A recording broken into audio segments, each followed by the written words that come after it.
Hey guys, welcome or welcome back to my channel, Catch Me on the Flip, and here I do vlogs, stream of conscious, and whatever else I feel like posting. And today is gonna be like, I guess, kind of a stream of conscious.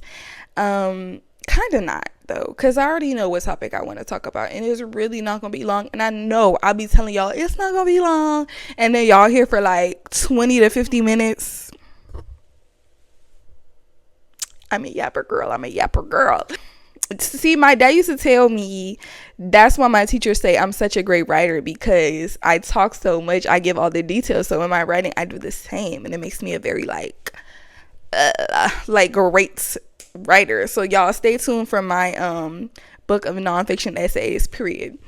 But anyways, today I want to talk about body image, specifically like how people think thinking you'll be rewarded for having a different body than the one you have. Yes. Okay. So, ironically, I just watched a breakdown video on The Substance, and if y'all haven't seen it, it is like a body horror-ish kind of movie, and it touches on ageism, sexism, and a main character having a really I guess my nose is itching, my bad. Resentful relationship with who she used to be, who she is, and the better version of herself. And by better version of herself, this is where the horror aspect comes in. There's literally a separate version of herself that she takes like a whole substance to like create. But not getting into that movie, because this is not like a movie breakdown channel. I feel like in that movie it really demonstrates how people can be so hard on ourselves, like so frustrated with ourselves, so frustrated with our bodies for being just that, for just being human, for just being regular. I remember growing up, I really had a big issue with, except I'm even tensing up talking about it. But no, I used to have, like, growing up as a little girl, I used to feel so uncomfortable with my body and feel like bad that I was not bigger. Like, I have always been a very small, petite person, but like when I was little, like it was like, it probably, like, I don't think I really started getting into like a more, I think you can say, developed body until probably like junior year of high school, because I ran track and we used to do weight training and we used to be running, and by the time I finished track, like, the booty was a booty seating, okay, like, that's that booty meat. Like, I was looking good. And then eventually, when I wasn't doing track anymore, because I didn't do track the next year, you know, you don't work out, you kind of lose the progress of what you made. And again, like, growing up feeling, because I grew up in the South, I feel like that's important, because I feel like regionally people have different standards. When I lived in Myrtle Beach, I feel like Myrtle Beach High School was a pretty diverse school. It is kind of like the typical high school you see in the movies, where it's all these different type of cliques and stuff like that. So I know a lot of the people there, besides like the black kids and stuff like that, wanted the pop, like this main central popular group of black kids. The standard was like the regular, like, petite, pretty white girl kind of standard, you know. And it was so interesting to me, because I had a peer talking to me, and she was saying like, damn, I wish I had your body. And I was like,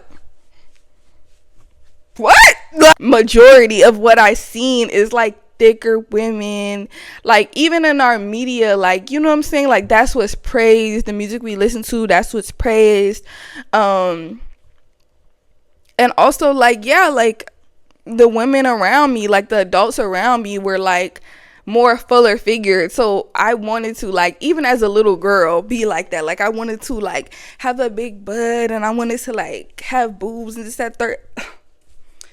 Look at me now, a full B cup. Little me would be proud, okay? That's what I really wanted, you know, because the kids that was around me, like the girls that was around me, that's what they wanted. That is what we were taught to believe beautiful was. So of course that's what we're gonna want to be as young women, right?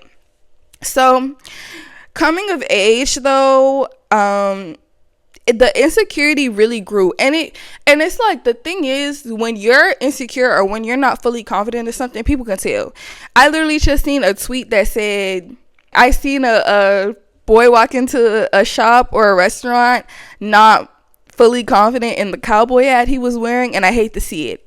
I'm paraphrasing, but yeah, it's like you could have killed it. You could have been like Beyonce Renaissance, but you wasn't confident in that cowboy hat. So now it's like everyone can feel that energy and kind of like see that as a target. Like, if I got in an argument with that boy and I seen him not confident in his cowboy hat, that would have been the first thing I came for, because people can see what you're not confident about.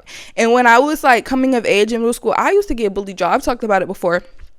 But I used to get bullied. I know it's so hard to believe because I'm so fine and I'm so popular and I'm so that girl. Like, I know I'll be like, you used to get bullied? Yes, bad.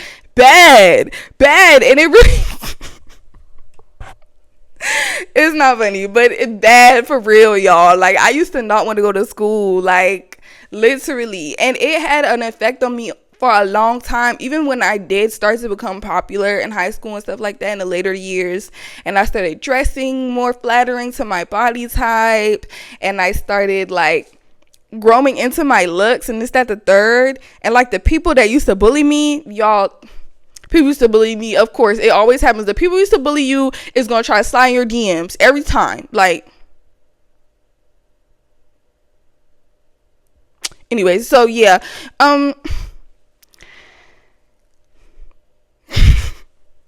I'm not mad though, because I get it. I would want to fuck with me too.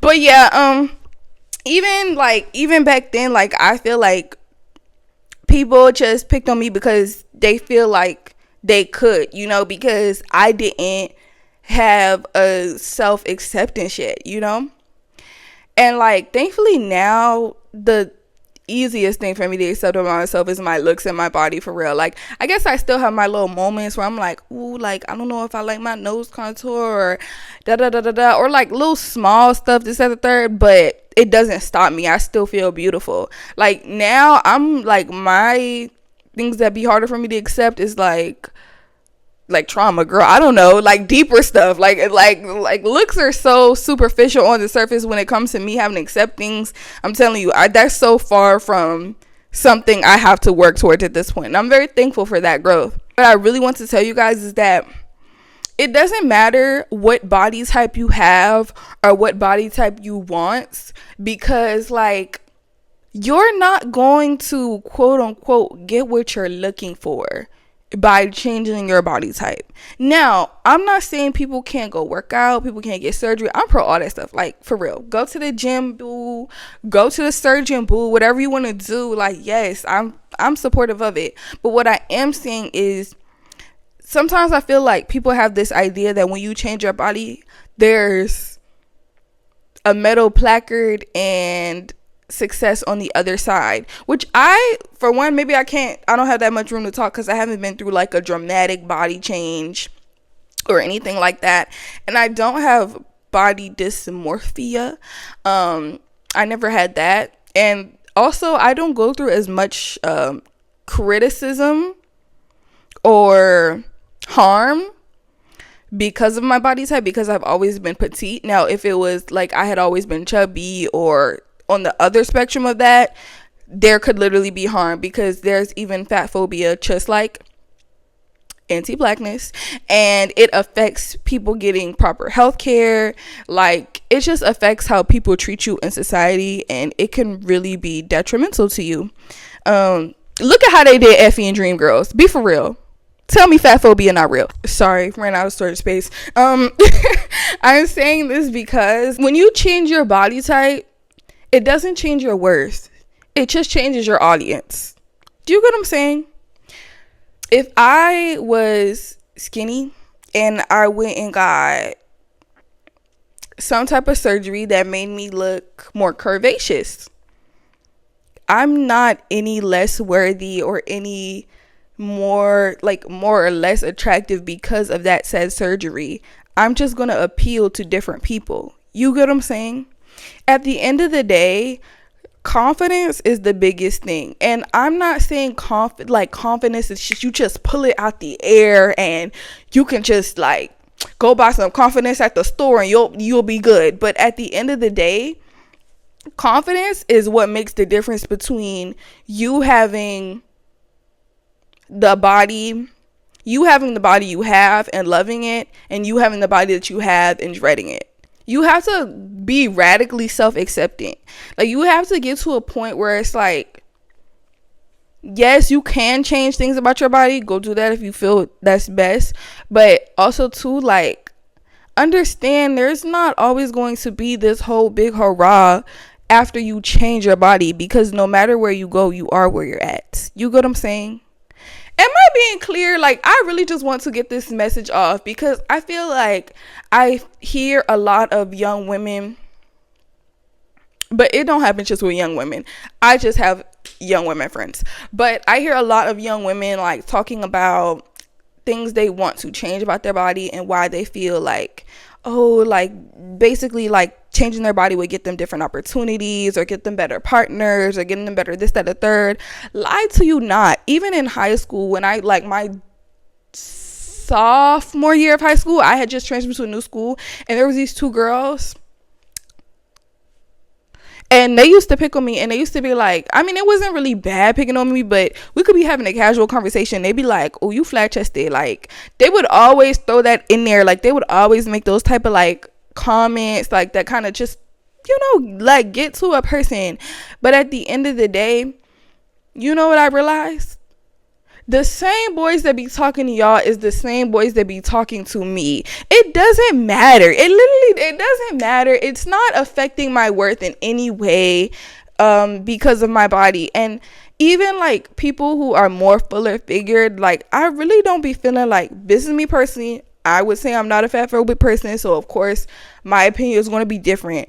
But, and like I said, I lean toward being more attracted to like thicker women and stuff like that, because that's what I grew up around. Like, but I would say I really don't even be feeling like a lot of people be unattractive, or like, you know, like they don't be like unattractive like how you can sense they feel about themselves just because they're a bigger size.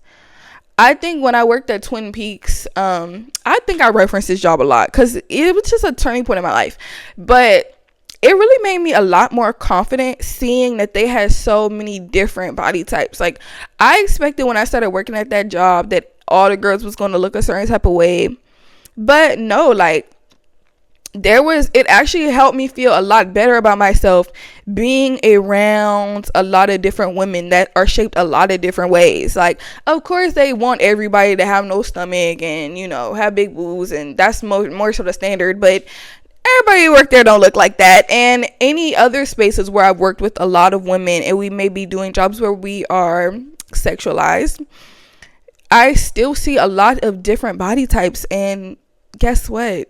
You can make money regardless, because there's an audience for you anywhere you go. You just have to be confident. Like, that's really what it is. Because if you can't rock what you're wearing, how is anybody supposed to respect your style? You get what I'm saying? Like, I really hope that's clear. But that's just a little quick message. I hope like y'all understood me, because I just really wanted to say that and express that, because it's nothing wrong with you stink. Love the skin that you in. Love your body. You only get one of it. And on top of that, you're not your body, you're your soul. So think about it that way too. Like, you're so much bigger than the vessel that you reside in. So, you know, learn to love your body for all the things it does for you and be grateful. And if you want to change anything about it, that's fine. That's fine. It's all temporary anyway. But if you're going to stay in the body you are in and you don't want to change it, and you just want to love yourself, and you just want to accept it, start practicing that day by day. Remind yourself the things that you think in your head, your intrusive thoughts, they are not all true. I have to remind myself all the time my thoughts are not true. I was just talking to my friend about this last night. I was looking at my pictures on Instagram. I was like, bitch, you ugly. Out of nowhere. Mind you, I just posted these pictures that I loved, and now all of a sudden I'm thinking all this other stuff. No, it's an intrusive thought. Not everything you think is true. Not everything you think is real. So just the way that you can feed your thoughts to be doubtful. You can feed your thoughts to be faithful. Okay, I'm done ranting, y'all. Anyways, I hope you like this video, and I hope it helps somebody, because it came from the heart, y'all. Oh, a little bit of me lore. This tattoo says more self-love, growth, worth, respect, but it's reflected, so when I look in the mirror, I can like read it my way. You get what I'm saying? Y'all, maybe I should get y'all a little self-love tattoo. Come up with something. Don't steal my thing, though.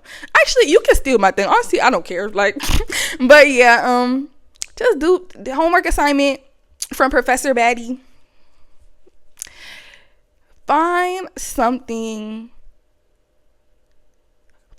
one self-care act. No, find one self-love act to do a day, each day, and do. Oh wait, fuck. Okay, find one self-love act that you can do each day for 7 days. Okay, and tell me how you feel about that and how you feel about your body. And come back and leave it in the comments. Okay? I know you hate to see me go, but you'll just have to catch me on the flip. Bye.